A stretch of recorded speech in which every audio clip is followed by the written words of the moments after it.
शानदार सा डायलॉग आपके ऊपर मारा करते हैं और वो डायलॉग ये है कि बेटा ये काम बच्चों का खेल नहीं है। ऊपर वालों क्या बोलते हैं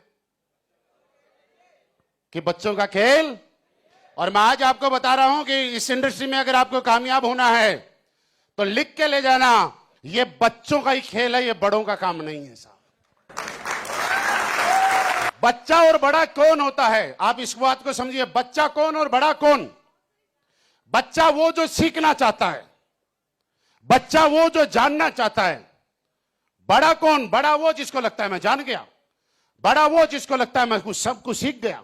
आपके घर में जब 4-5 साल का बच्चा होता है, आपकी अंगुली पकड़ के चल रहा होता है और चिड़िया उड़ रही होती है, कौवा उड़ रहा होता है, तो आपका बेटा आपसे सवाल करता है कि पापा ये कौवा उड़ रहा है, हम क्यों नहीं उड़ते?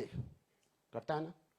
जब भैंस गाय पूंछ हिलाती है तो आपका 4 साल का बच्चा आपसे सवाल करता है कि पापा भैंस तो पूंछ हिला रही है, हम क्यों नहीं हिला रहे?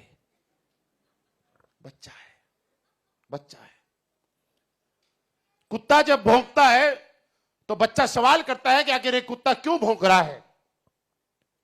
जब पेड़ की टहनी हिलती है तो 4 साल का बच्चा क्या बोलता है? ये टहनी क्यों हिलती है?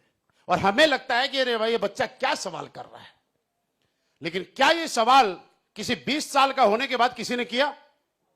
क्योंकि 20 साल का होने के बाद हमें लगता है कि हमें सब कुछ मालूम है, हमें सब कुछ आता है, हम सब कुछ जान गए हैं। और वो 4 साल का बच्चा सीखना चाहता है, वो जानना चाहता है, वो समझना चाहता है, अपनी नॉलेज को बढ़ाना चाहता है। इसलिए मैं कहता हूं बच्चा वो जो सीखना चाहता है, बच्चा वो जो जानना चाहता है, बच्चा वो जो अपनी नॉलेज को बढ़ाना चाहता है। आप मुझे बताइए कि ये बड़ों का खेल है कि बच्चों का खेल है?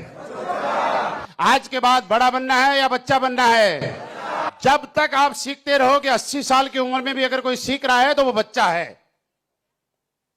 अगर 10-15 साल की 20 साल की उम्र का भी कोई बोलता है कि मुझे सब कुछ आ गया, अब मुझे सीखने की जरूरत नहीं है, तो आप समझ लेना आप बड़े हो गए हो और ये बड़ों का काम नहीं है, ये बच्चों का काम है साहब। इस बात को आज समझ के जाना, क्योंकि बच्चों ने ही इतिहास लिखा है और बच्चे वो होते हैं जो सीखना चाहते हैं।